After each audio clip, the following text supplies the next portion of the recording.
Halo, aku Aldia Poinnya Sarikarma Putri, tapi biasa dipanggil Aldia. Kurang lebih udah 3,5 tahun kerja di industri game.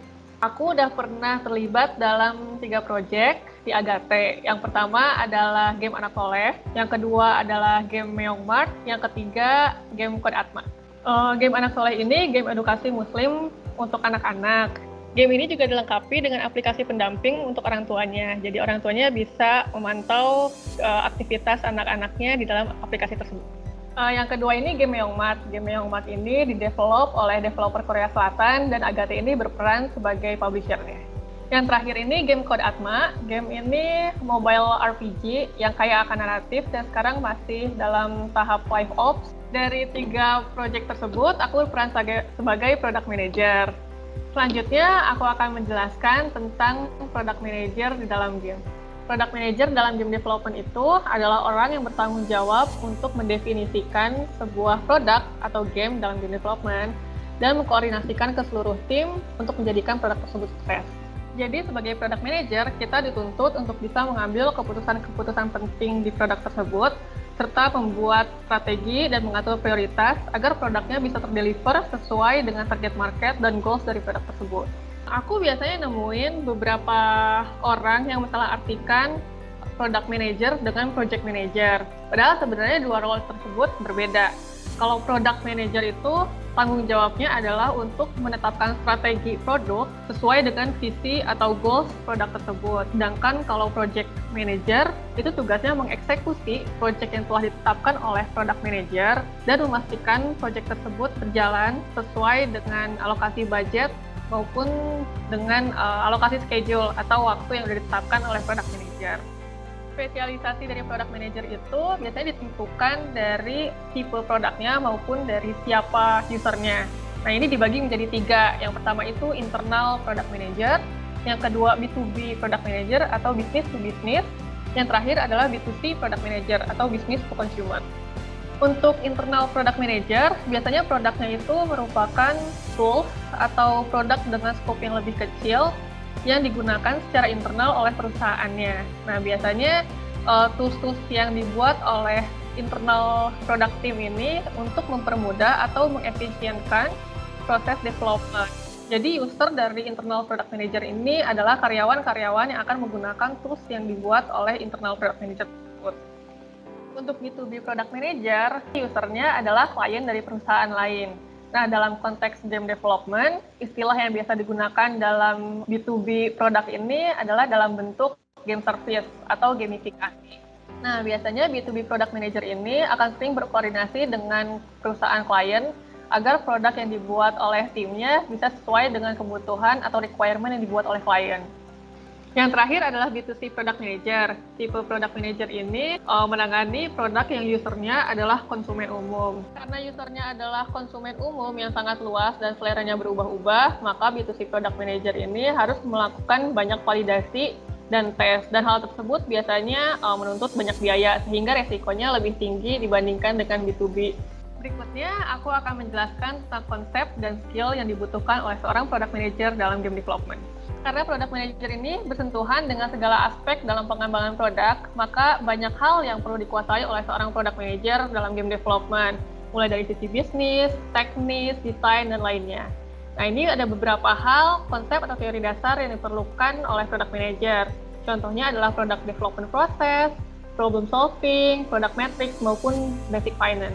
Product development process adalah product life cycle yang dijalani dari produk tersebut, mulai dari pre-production atau creation dan ideation, sampai dengan produk tersebut live ops maupun sampai sunset.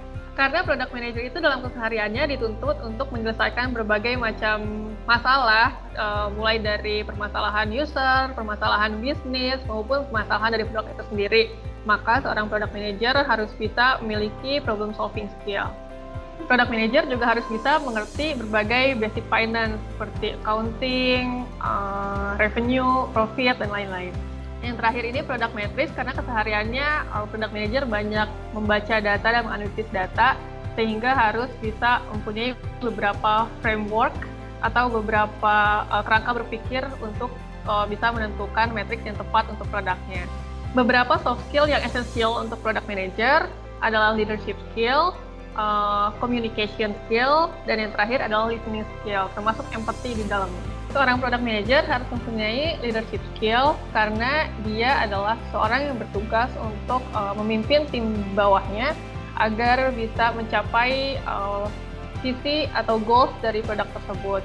Komunikasi ini bukan cuma komunikasi secara verbal, tapi seorang product manager juga harus bisa berkomunikasi secara efektif, secara tertulis, karena dalam kesehariannya product manager banyak membuat email-email untuk klien, untuk stakeholders, maupun membuat dokumentasi juga.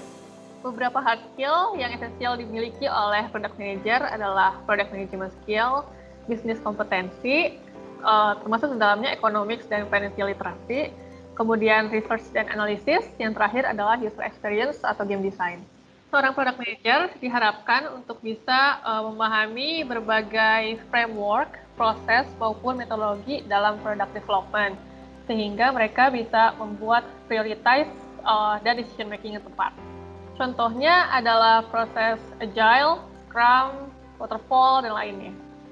Yang berikutnya adalah bisnis kompetensi. Seorang product manager ini diharapkan untuk mempunyai business acumen atau kemampuan basic finance. Contohnya seperti budgeting, cash flow, perbedaan antara revenue dan profit, EBITDA, ROAS, dan lain-lain. Yang berikutnya adalah research dan analysis, karena setiap product manager itu pasti akan membuat banyak analisis dari data yang ada, dari data kualitatif maupun kuantitatif, dan juga melakukan banyak riset. Contohnya adalah riset terhadap kompetitor, riset terhadap market secara umum, maupun riset terhadap usernya itu sendiri. Yang terakhir adalah user experience maupun game design. Seorang product manager ini diharapkan untuk bisa memahami dasar-dasar game design seperti core loop, core experience, game mechanic, UX design, dan lainnya.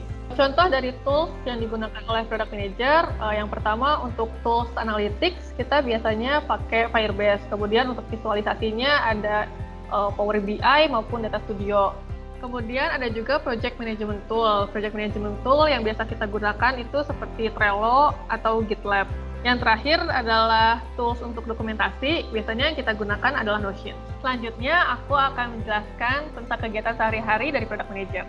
Sebetulnya karena product manager ini skopnya cukup luas dan berkaitan dengan berbagai macam aspek produk, jadi keseharian seorang product manager itu cukup fleksibel dan dinamis.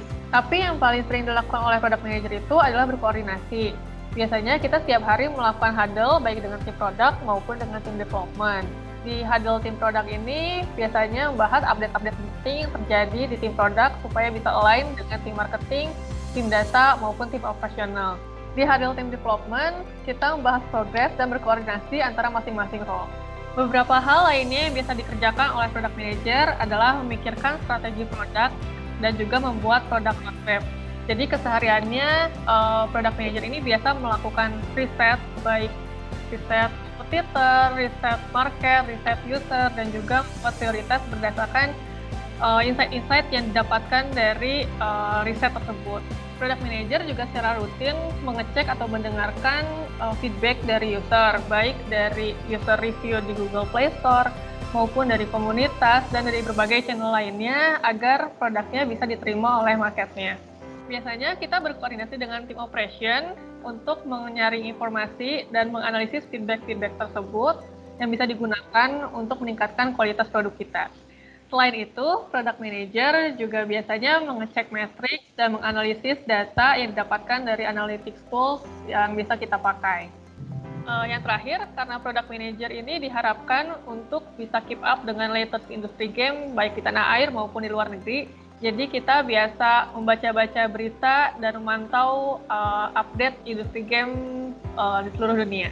Itu semua yang bisa aku ceritakan tentang role product manager. Jika kamu tertarik untuk menjadi product manager di industri game, langsung saja kunjungi karir.agate.id. Jika kamu ingin belajar mengenai basic-basic product management, langsung saja akses academy.dilo.id.